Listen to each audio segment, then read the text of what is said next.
amiga, welcome back po sa channel namin ng aking amigang asawa, ang Don Guidote YouTube channel. At isa na naman, amiga, anong gagawin natin? Mag-review, mag-unbox tayo ng New Balance. Ito yung isa sa naging trending. Di ba sabi ko sa inyo, yung mga naging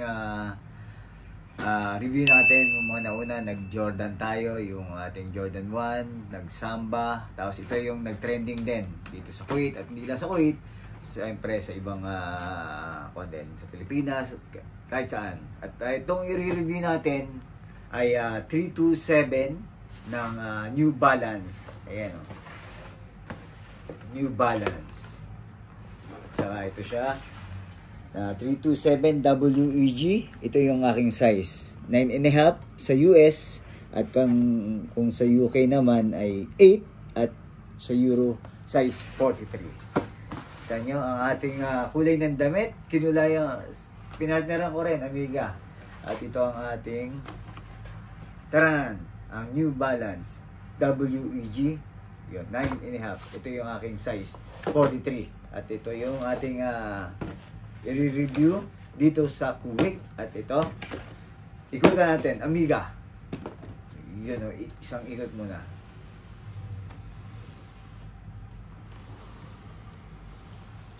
Yun o. Diba? Tanggalin natin, may mga papel pa sa loob. Kaya ganito ang sinuot ko kasi kakulay ko rin siya. Blue at red color. Diba? Ang ating New Balance 327. Ito yung box niya. May mga papel pa dito. Simulan natin sa price. Ang price nito dito, 49 KD 500. Sa peso, magkano yun, amiga? 9,500.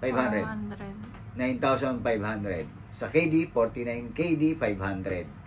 Kung i-convert nga natin siya sa peso, ay 9,500 pesos. At ito nga ang nag-trending din, isa sa nag-trending ng New Balance. At ito ay marami siyang colorway, pero ang colorway na to ay blue. Tapos ito ang maganda kong nagustuhan na New Balance na 327 WEG. Tapos simulan natin ang price, yun nga ay 9,500 sa peso. Tapos 49 KD 500. Tapos ang ating history naman nito, ang New Balance ay founder niya si William Riley noong 1907. At ang inspired ng New Balance ay chicken feet. Kasi New Balance, kumbaga parang nanonood lang daw siya noon sa farm nila, tapos nakita niya yung chicken, masyadong naging balance. Kaya ang naging inspired ni William Riley ng Mississippi, Massachusetts, ay ang chicken feet. Kaya New Balance. Simulan naman natin sa review. I-review natin ang ating sapatos. Blue colorway. Ito. Simulan natin sa insole. Insole niya New Balance. Ayan. White New Balance sa loob. Diba? At dito naman sa upper. Ayan. Ito yung upper. May suede siya dito. At nylon. So, makikita nyo. Yung suede niya hanggang dito sa dulo ng eyelet. Dito. Ito yan. Yung suede ito. At saka ito nylon. At mayroon siyang oversized letter N. New Balance. Ito yung red color na oversized na New Balance logo. At syempre, meron ditong New Balance. Yan, parang text lang ng New Balance dito. At ito suede din to. Hanggang dito sa heel niya. Tapos dito naman sa ating lace. Ito, yung regular lace lang natin. Tapos buksan natin yung kanyang tang na may intelligent choice dito. Ayan, intelligent choice. At yun lang naman. Tapos 327 itong nasa tang niya. Tapos ito nga yung pinakita ko sa inyo, yung kanyang insole New Balance white lang. Tapos ang kanyang dito sa kanyang upper mayroong nylon. Ayan, ito yung nylon niya. Tapos suede color, suede Itong ating upper hanggang dito sa eyelet na dulo. At itong hanggang dito sa heel. Tapos itong ating midsole. Ito yung midsole niya. White midsole na lang siya. Foam. Di ba? Malambot siya. Midsole. Tapos itong ating, yun lang naman. At itong sapatos na to isang lifestyle shoes. Yun. Kumbaga pwede siya sa short, sa pants, at kahit saan. Basta kaya nyo iporma. Di ba? Tapos itong ating outsole. Ayan, no? Itong outsole natin, simula dito sa taas na to, hanggang dito sa heel, para siyang waffle. Waffle outsole. Ayun, no? Di ba? Kung kumakain tayo ng waffle, di ba? Para siyang waffle outsole rubber. Ayan, no? Outsole rubber black. Di ba? Maganda to sa wet and dry condition. Kumbaga parang makapit siya eh. Kumbaga pwede siya sa basa at saka sa tuyo. Tapos kung hindi ka madudulas, di ba? Ito yung ating outsole. Hanggang dito sa ating heel. Ayan, no? Meron ditong triangle waffle rubber outsole. Kaya ang ganda ng forma niya, di ba? Parang yung kanyang outsole hanggang dito sa heel, connected siya dito. Tapos ito, dito sa ating sa heel din, meron siyang suede pa rin na material dito. Yung kanyang upper na to. Yun lang. Kasi ang pinaka-kontaga na itong shoes na to, lifestyle shoes.